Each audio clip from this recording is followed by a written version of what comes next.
Hello beautiful and welcome back to my channel and welcome to this Get Ready With Me, where I am going to do a full face of indie makeup. I don't think I'm cheating. I might be cheating a little bit. I don't think I'm cheating. I think I'm doing pretty okay. And I am going to chat about my experience with indie brands, how the indie brand scene has changed, what I see now versus what I saw then, because I started my channel 7 years ago reviewing indie brands, and indie brands is still one of the things that I love using the most on my channel. So I'm going to talk a little bit more about it while I do my makeup. So if you're interested in that, do stay tuned. And if you haven't been there before, do consider subscribing. I do upload quite a lot of videos every week, all about makeup and beauty, colorful, indie, and I'd love to see my next one as well. But let's get into the makeup application and the chitter chatter about indie brands. This video isn't really going to be about the makeup that I'm applying, even though I am trying to use only indie makeup, some oldies but goodies, some things that were released earlier this year, and some things that I am in the process of reviewing. I will link everything down below, including what shades I'm using and stuff like that. If you are interested in seeing what I'm applying on my face, just check the description box. All the info is always there, including my affiliate links, my affiliate codes, my merch, my vlog channel. I have a vlog channel in case you didn't know. If you want to follow me around, I try to do like really chill vlogs, just like every day. If you want to see my pets, if you want to see some fashion, if you want to see my house, if you're nosy, I do show a lot of like what's going on in my life outside of YouTube basically. But here's the thing, I started doing YouTube about 7 years ago. I started in August 7 years ago, and how I started my channel was with indie brands, because back then we didn't have Sephora. I'm Swedish, should I put that? I don't live in Sweden right now, but I am Swedish, and back then I lived in Sweden and we didn't have Sephora back then, and a lot of the brands that were popular back then weren't available to me. There was no way for me to get Too Faced, there was no way for me to get Tarte. All of these brands were just out of reach for me, and they were just very popular back then. This was 2015. You know what was popular back then. And this is also when Morphe started being popular, and I mean Morphe is an indie brand too. Are they technically anymore though? I don't think so, because they themselves own different brands. They started Forma brands, and they are the financier of different brands such as Nomad Beauty, Jaclyn Cosmetics, Morphe of course, Morphe 2, other brands.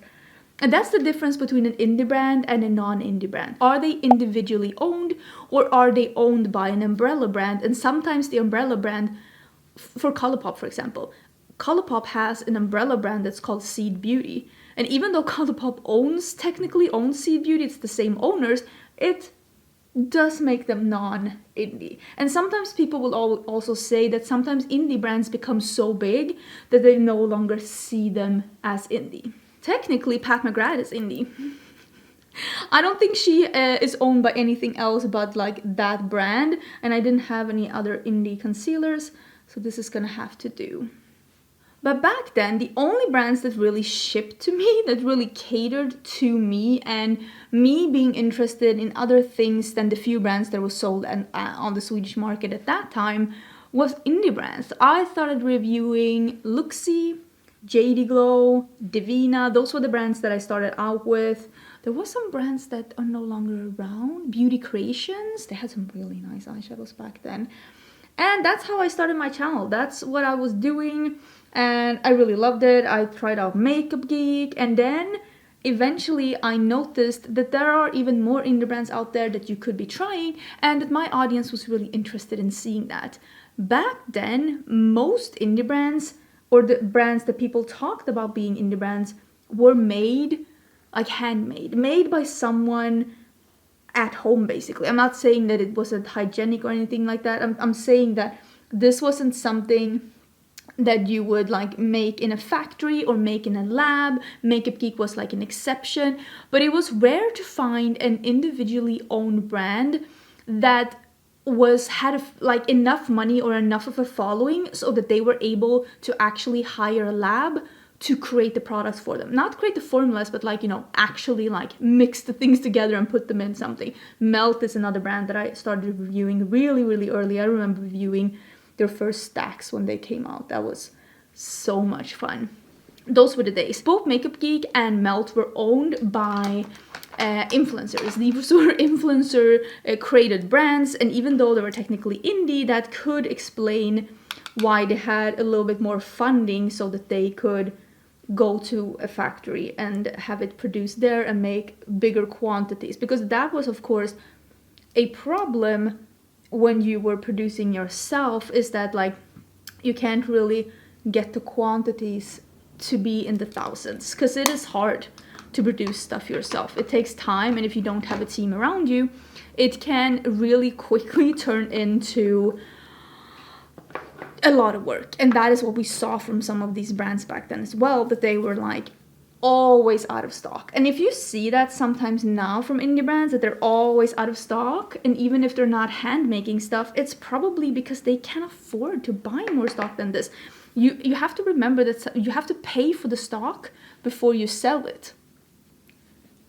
So if you're buying 10,000 pallets, that's hundreds and thousands of dollars.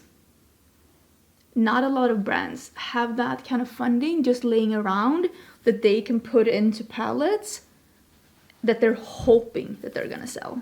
Oh my god, dogs are dramatic. But something that changed, I want to say around 2019, we started seeing just a wide array of more indie brands, and that is because some indie brands had cracked the code of how to get access to these factories without having to order 10,000 of something. You can order smaller quantities, and I also feel like there was a lot of makeup factories now, I bet now, that more target these smaller brands with their like private labeled formula, and you can buy lesser quantities. I know of some really smaller indie brands that will buy quantities in the hundreds, and that is just something that wasn't possible before. And therefore, when you can invest a lot of less money to start out, of course that's gonna, with also combined with the whole makeup industry just booming in 2017-18, of course you're gonna get a lot of people that are like, I want to start a brand. And that is what has happened. Now in what year is this? 2022? We have a lot of indie brands. Some bigger, some smaller, some handmade, some with their own formula, some with a private labeled formula, some that are doing more of an effort when it comes to packaging, and some that are doing less of an effort when it comes to packaging. But it's just the name of the game. It has come to a place where even if you have no money, you can still start a makeup brand. Well, no money, I say no money, not as zero money, but like close to no money. And let's get into some of the things that I've noticed that I don't love with this boom. And I know that some people are gonna be like, oh, but just let people live. And I get that, but this is some of the things that I don't love with the boom and that I really wish would stop. Am I back to... It's a little better. Let's start with the fact that sometimes brands will start a pre-sale before they actually have the finished product, because they are hoping that they're going to be able to, this is me guessing, this is not even a stab in the dark, this is a pretty qualified guess, they're hoping that they're going to be able to make some money before they do the order, so that they don't have to pay for the entire order out of pocket. And I get that sometimes it is hard as an indie brand to have the funding to order palettes and stuff like that. But I really don't like this whole trend of showing unfinished, swatched, just samples and being like, you can pre-order this. And it's like, you don't even know what that's gonna look like. You don't know, if you haven't tested the palette for shipping, for example. Like, you haven't gotten this palette and tested it to make sure that it doesn't break in shipping. All you have are samples. There are so many more things that go into a finished makeup product than just approving samples. There are so many more things, and sometimes you need to see the finished product to be like, yeah, that's a good one. I can put my name on that one, so to speak. And I really do wish that we would stop doing that. But I do understand that if you're a brand with big visions, this is a great way to start out, definitely. But I see some brands that keep doing it, release after release, and it's like, this comes into another thing. There is this blurred line where some indie brands seem to think that like the rules don't apply to them. These are your customers. They're not your friends. And you can't be showing stuff that's like too early in process or too early in development and just be showing that like these are your friends. You're running a company now. Like, try to refrain from showing stuff until they're done. And also try to refrain, because we've seen this with some brands that have been a little bit too friendly with some of their customers, and it ended up souring the whole thing when the brand owner may not have acted the most professionally. Because I understand when you're starting a small brand and this is your income, this is your baby, that you want to protect that at all costs. But you have to, this is why you cannot be friends with your customers. You have to put yourself out of that situation and look at it as all the critique you're getting is points of improvement for the future. And a lot of indie brand owners are not 100% getting that. And that's also a reason why there are some brands that I do not review, because they've just shown themselves online in a way where I'm like, I don't want to be included in that. Okay, thank you. And I think back in the day when indie brands were much smaller, they had less customers and less things can go wrong with less people. Now when it's gotten bigger, there are so many more ways that stuff can go bad. And also with influencer created brands, most of the time they are used to constructive criticism, or sometimes what people call constructive criticism is just plain like just bashing you. They're used to that, so they can take another approach to that. But if you've never seen or felt that before in your life, you might take it very personal if someone says that they hate your palette. And I think that some brand owners take constructive feedback really good and some just do not. And that has caused a lot of drama. A lot of drama in the indie community these past couple of years. Not that I've been talking about, and maybe you've heard it, maybe you haven't. I just don't want to throw any fuel on fires like that. I don't need to insert myself. I know that people hate when I do freckles, or at least some, but I just want to cover up some of my beauty spots. Let me live. I like it, and if you don't, that is perfectly fine. I also think that this wave of things being a little bit easier to produce, just a lot of steps and hurdles have been taken out of the way for people that want to start like a new brand. It just made it easier to produce a new palette because all of a sudden the factories and the labs were open to new people. I also will say that I feel like a lot of brands are falling into the trap that bigger brands have been in, or have just gotten out of, or are still in, which is that in order to stay relevant, they release a lot. And I personally think that and this is me, I wish more brands would spend more time trying to develop a hit that would take them financially from one season to the next. That is what I wish. Are you awake, Kaisa? I personally instead feel like brands are trying to create stuff that will sell okay or good, sell it out, and then bring out a new thing. And I can't help but wish that there was a couple of, do you remember those there's a couple of like indie releases that were so hyped back in the day. They came back in stock so many times, people were still buying them. And I really do think that that is still possible. Just look at the Cosmic Brushes Serenity palette that released this year. People were so interested in that. The first stock and then 2 restocks sold out because they really made a hit. They made a palette that, dogs are so dramatic.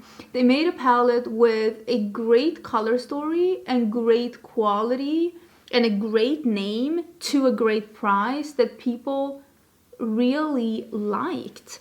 And they're not the only brand, of course, to do something like that. I'm just saying that sometimes are we so jaded and so saturated at this point that we no longer, like, if we didn't get it at the first launch, we're like, then it's not for me.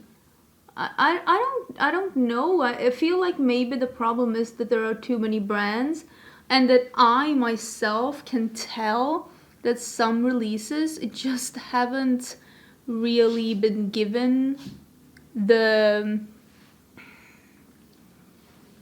attention in development that maybe they deserved. And we see that from some smaller brands as well. I've said that I feel like this is a problem with a lot of the releases from Makeup Revolution, for example, that they seem to have initial good ideas, but then they don't like finalize, like they don't reach the end with like development and really releasing something that's really good, because they have a lot of, I mean, technically they're also an indie brand, but you understand they own too many brands. But like, they just end up releasing stuff that could have been really good had they just spent more time really developing it and trying to make it as good as possible. And also back to this whole, I feel like some indie brands don't think that rules apply to them. The amount of indie brands that have asked me and friends of mine to do unpaid sponsored work, or like be an ambassador in the exchange for like getting PR, or ask straight up like asking people to pay for PR or pay to be on the PR list, all these PR searches that they're doing, never work for free. If they reach out to you because they want your audience, then they should pay for that. An ambassador is a paid position. I'm saying this with the utmost love. Ambassador is a paid position. Even if you're doing this as a hobby, even if you are not planning to do this as a job, even if you have, hi baby, even if you have no ambition in ever taking this to be even a part-time job, don't let brands take advantage of you.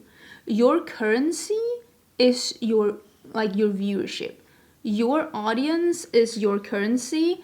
Don't let brands take advantage of you to reach your audience without compensating you, or at least following the rules of the IRS. And I've talked about this before in another video, but it's basically PR is no strings attached. The brands do not get to tell you anything. You can do whatever you want with PR. The only thing that I don't do with PR, out of like just grace and just respect of the brand, is that when I get PR before it's released, I do not show it before the brands show it. Sometimes I will ask the brands, which day are you thinking about releasing this? Which day are you thinking about showing this? And then I will just act accordingly if I do decide to do something with it. But honestly, you don't even have to do that. It is not against any rules, maybe just like unwritten social rules. You can do whatever you want. The brands are just trusting the influencers to not reveal it before they do. But as you've probably noticed with some bigger brands, sometimes the PR goes out quicker and an influencer will show the collection before the brand does. We might be salty about that, but at the end of the day, that's a gamble you do when you send out the products beforehand. That's just the name of the game. There's nothing wrong with that. I try to not do that. But if a bigger brand sent me out product beforehand, if I got product from Colourpop, oh, I'd be showing it because it would be good views. And I don't know Colourpop personally, but sometimes I try to show a little respect to smaller brands. But that doesn't mean that smaller brands can take advantage of us and try to decide, oh, I'm sending you this palette so that you can make a dedicated video. No, that's not how any of this works. Or I'm putting you on my PR list, all you have to do is post 2 times a month. That's also not how any of that works. That's not how those things work. And I wish sometimes, I understand with smaller indie brands, I really wish that I'm using this palette. You probably see that I'm dipping in so many times. This green here, this one, it's the only one in the palette where I really feel like the color is beautiful. You can really build it up, but you really have to swirl your brush to pick up pigment. It's the only shade in the palette that is like more hard pressed. I just wish that more indie brands would realize that this is a two-way street, and just because you are a smaller or newer brand, it doesn't mean that no rules apply to you and that you can take advantage of influencers or other brands or situations for your gain. It just makes you look bad. And trust me when I say, influencers talk behind the scenes all of the time. All of the time. So I'm gonna do an all matte look. Don't come for me. Don't come for me. The last things I wanted to talk about is something that immediately turns me off when, well, except indie brands suing creators, which happened, but a thing that immediately turns me off when I see brands doing is indie brands, and again, it comes to this whole, this is my baby, I am small, rules don't apply to me. You're still a brand, you still should be acting professional. I see sometimes indie brands promoting their own products in posts about other brands. Like I will post a picture of a palette that's releasing, and there will literally be an indie brand or an owner of an indie brand in the comments trying to tell people to buy from their brand instead. Don't do that. Don't be that person. That is unprofessional. That's the equivalent of smaller YouTubers saying, please come to my channel and subscribe to me in the comments of other creators. Please don't do neither. We don't want to see that. Please don't do that. And I also have seen indie brand owners joining in and bashing other brands when they have gotten themselves in some kind of hot water or drama, regardless of if it's big or bad. You bad-mouthing other brands as a brand owner, it literally, there's something about that makes me look at you differently. Like, you can say I don't agree with this, but sometimes I see really unclassy. I do think though that if it's like an influencer brand, I think the influencer can have an opinion about the drama, but as an influencer. But if you are just, I'm saying nobody here, but you understand what I mean. If you're just a person that didn't have a social media presence before, don't speak for your brand, because it is going to make your brand look very messy in front of the customers, and we really do not need that. Have I been layering on more and more white? Yes, I'm just gonna put a little bit of this here. Oh, that's pretty. Kaisa, could you just lay down and just rest a little bit? Is that too much to ask? Can we have that? Asking for a friend. So please try to be like, take the high road, be the bigger person, or at least online, because I have seen that so much lately and it just drives me bananas. I don't think that this is an indie brand, but I really want to use this color. This is from House Labs. I don't know if she's still in cahoots with Amazon. This needs to be sharpened. Is she?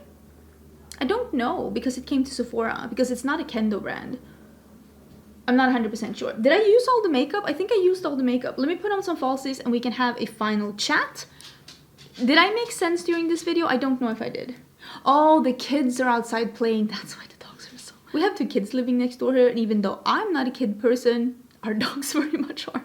I feel like my hair is like really out of control today, but it is what it is. What I wanted to say with this whole video is what I have seen throughout the 7 years of the indie community growing from a smaller bunch of people doing their makeup like at home or in their own labs is just a growth to where indie brands nowadays is starting more to resemble traditional brands, or at least the way that they were maybe some years ago.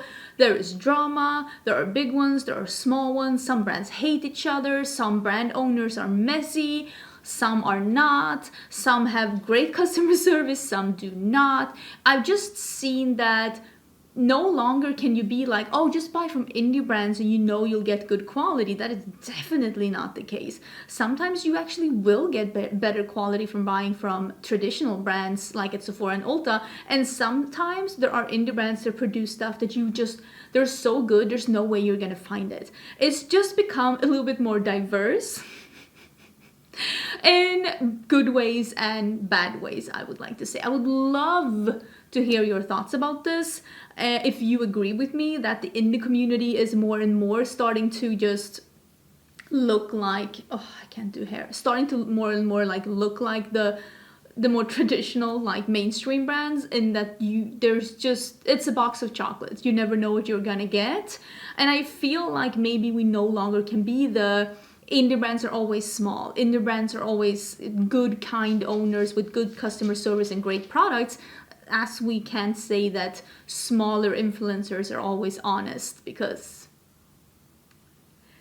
I know for a fact, I've met some people that like they get in for reasons that may not correlate with honesty. So let me know what you think about this. Let me know your thoughts. I would love to hear about it down in the comments. If you feel like I called out your brand, or if you as a brand owner feel called out, I definitely did not in any way, shape, or form mean that. I think that most indie brands have something really good going for them, and I wish all of them the best. I am just sharing my opinion, sharing my view on things and how I see things. And I can tell you right now that if you're watching this right now and you're like, I do not agree with you, you will be able to find more people in the comments that also do not agree with me. I hope you're having an absolutely amazing day, and I will see you again tomorrow for a new video. Bye!